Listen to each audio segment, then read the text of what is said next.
ভেঙে দাও গুড়িয়ে দাও ভেঙে দাও গুড়িয়ে দাও মাদকের কালো হাত সন্ত্রাসীদের কালো হাত ভেঙে দাও গুড়িয়ে দাও।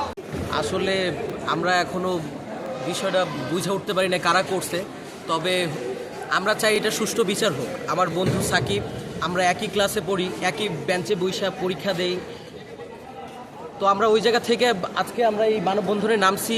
বাইরের থেকে কিছু সন্ত্রাসী লোক এসে সাধারণ শিক্ষার্থীদের গুরুতরভাবে আহত করে, এতে আমাদের বন্ধু আমার ক্লাসমেট সাকিব ও গুরুতরভাবে আহত হয় এবং আজকে 2 দিন ধরে আইসিইউতে আছে। সেক্ষেত্রে আমরা প্রশাসন থেকে এখনো কোনো বার্তা পাই নাই এবং শোক বার্তা পাই না। আমরা চাই এটার একটি সুস্থ বিচার হোক। এই মাদক কেন্দ্রিক একটা সংঘর্ষ হয় যেখানে হচ্ছে বহিরাগত সন্ত্রাসী বা আমাদের ক্যাম্পাসের যারা আছে তাদের দ্বারা আমাদের ইন্টারমিডিয়েট 2য় বর্ষের পূর্ব সাকিব গুরুতর আহত হন। আমরা জানি সেই হচ্ছে আপনার এখন আইসিইউতে আছে।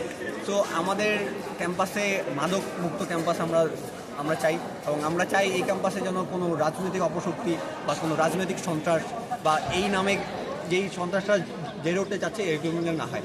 আমরা এই কাহিনী আমরা অনেক আগে থেকে শুনে আসছি। ওই দিন রাত থেকে আমরা শুনে আসছিলাম যে ছাত্রদের 2 পক্ষের যেই এটা ছিল সংঘর্ষের কারণে এরকম একটা অকারেন্স হয়েছে, কিন্তু ছাত্রদল আমাদেরকে বিভিন্ন সময়ে হচ্ছে আপনার ফেসবুকে বা ইন পাবলিক ওরা বিবৃতি দিচ্ছে, যা নিয়ে হচ্ছে আমরাও অনেক কনফিউজ যে আসলে কি হয়েছে।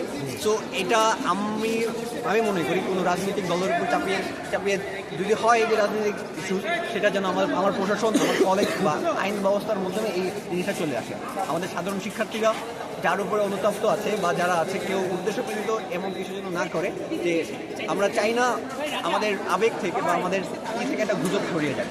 যদি ছাত্রদল বা ছাত্রদলের 2 গ্রুপ থাকে, জয়েন্ট থাকে, যেন ওইটা যেন আমাদের ক্যাম্পাস বা আমাদের তদন্ত কমিটি আমাদের সামনে নিয়ে আসে।